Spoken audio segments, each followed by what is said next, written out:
This is One-on-One. Rotimi Akinnuoye is founder and president of Global Souls. Good to see you, Rotimi. Good to see you. Thanks for having me. What is Global Souls? Global Souls was founded in 2008, and basically we bring shoes to children and adults around the world. So it came from a trip that I had to Soweto in 2007, and I saw a lot of kids in the townships just walking barefoot. And as you know, it's not a clean environment. There are bottles, there's dirt, there's sewage on the floor, on the ground. And it just really sort of concerned me that all these kids were walking around with no shoes on. So I said, I'm going to bring shoes to those kids in South Africa. Excuse me for interrupting. What do you mean you just said, I'm going to do this? I was on a bus. It was a mission trip with my church that I go to in Brooklyn. And I was on a bus, and I saw a bunch of kids just walking around, you know, playing, walking. It was cold. They were broken bottles, everything around. So I just said to the person sitting next to me, I said, I'm going to bring shoes to these kids.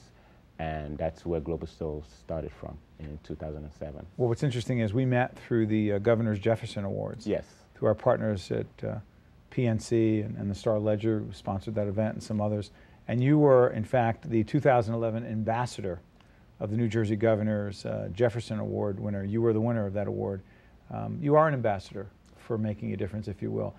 But tell us how the heck you actually went from, hey, I'm going to do this, I'm going to bring shoes to these children, to actually doing it, building an organization. Yeah, it's actually fascinating because when I said it on the bus in 2007, I had no idea how to run a not-for-profit. I work for Novartis Pharmaceuticals, which is a pharmaceutical company. I'm in sales. So just sort of figuring out how to make this happen, I guess my sort of the vision came to me was very clear that this is something I needed to do.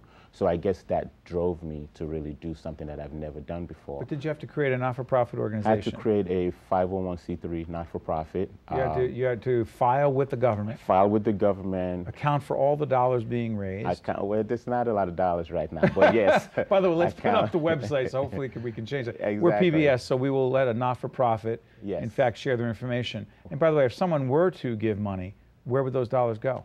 Basically, it goes into the logistics. So we collect the shoes, we get it from schools, from synagogues, from individuals. We've gotten from Nike, from Adidas, and we basically pack them together and we ship them overseas. I make sure every shipment that we make, I make sure I'm physically there. So I physically hand the shoes to the people that we give them to. Where have you gone? So we've been to Malawi, we've been to South Africa, we've been to Swaziland, which is 5 hours away from Johannesburg by driving. I was in Haiti 2 weeks ago, my third trip to Haiti. We've been to Jamaica and Liberia also. We're taking a look at some pictures. Talk us through these, Rotimi. This is a picture from Malawi where we give out shoes to kids in a home, basically. And they are kids that, they're orphans, for lack of a better word. So we give them the shoes, as you can see. And some of these kids never received shoes in their lives. Never. They've walked around barefoot their whole entire life. We had a young lady in South Africa. I remember her name was Blessing. Translate. This is in Haiti. Blessing. I forget the name itself. Sure. But basically, I spoke to her, brilliant student, but she had never received shoes.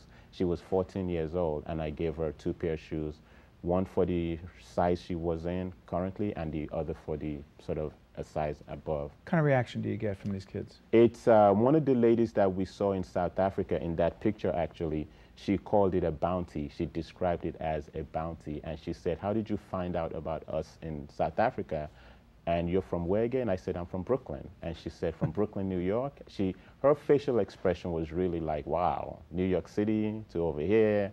It was sort of incredible that people actually remembered them from New York City or New Jersey or Washington, D.C. We've had different people donate shoes to us. So it's just an incredible feeling to give people something as basic as shoes. I have about 15 pair of shoes in my closet, and to think that you have people that have 0 pair of shoes, it's incredible. So think about it right now. I'm thinking about my closet right now. I'm thinking about my wife's closet, our kids.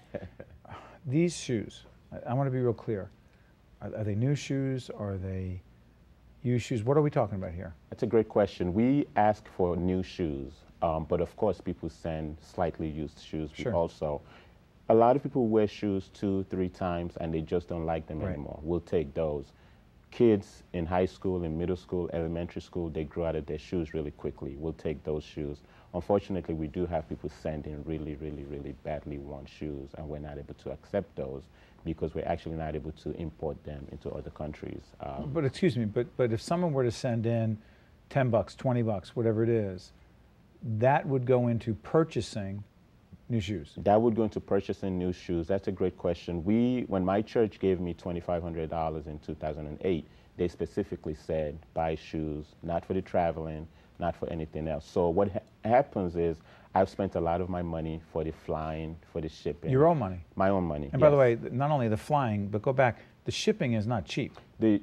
It's not cheap, and but we always work it out so that it makes sense. You don't want to spend money on shipping that equals the amount of shoes you're shipping. So we always make sure it makes sense financially to ship those shoes.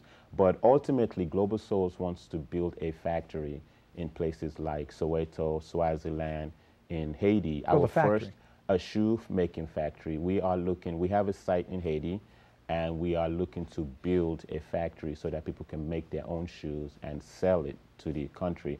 Ultimately, we give shoes currently, but our ultimate goal is to have people be sort of self-reliant and make their own shoes and create their own ideas. How are you able to do this while still working professionally for a major pharmaceutical firm? I would say it's all about passion. If you're passionate about something, you make the time to do it. So Novartis has been incredible in terms of supporting me. They nominated me for the Jefferson Award, so they've been pretty supportive. Gave a nice donation a few months ago. So it helps to have an employer that's really sort of has the same vision that you have, and they support and put their money where sort of their mouth is. But Rotimi, your colleagues know what you're doing. Yes. Are they curious? They're very supportive. People give me donations in terms of shoes, money. They help me collect the shoes, package the shoes, send it overseas. I'm sure they pray for us as we travel to incredible places. I was just in Haiti 2 weeks ago, and there's so much need in Haiti 12 months after the earthquake. What happens when you show up? When we show up... Do they know you're coming? Well, the interesting thing is we always show up with a organization that's already established on the ground, so we just don't show up and go on the streets. Because the other thing about a place like Haiti, when you have Isn't there danger? There's a sense of danger, but they're the most beautiful people you'll ever meet, considering the situation that they're in. So when we do go, there is a crowd control issue, so that you can't just go and give away stuff. You literally have to have a plan. You have to work with an organization that's on the ground, so that when you do get there, we give out numbers, we have people line up, pretty well behaved. I mean, if you have, last April we brought 2,000 pair of shoes, gave away 2,000 pair of shoes. There was still a line around the block. So you can never do enough. And what upsets me sometimes is when you give away the shoes, but then there's still more people on the line. It just makes you feel sort of like, wow, it's never over, basically. The organization is called Global Souls. Rotimi, you have our support. Thank you. We're behind you. You have an open invitation. We'll do everything we can to raise awareness to the work you're doing. Because the thing you just said, as many shoes as you give out, there's always a line around the corner, and that need will exist. Yes. We're honored by you being here, and you are a real ambassador. Thank you very much. Thank you very much. Great to meet you.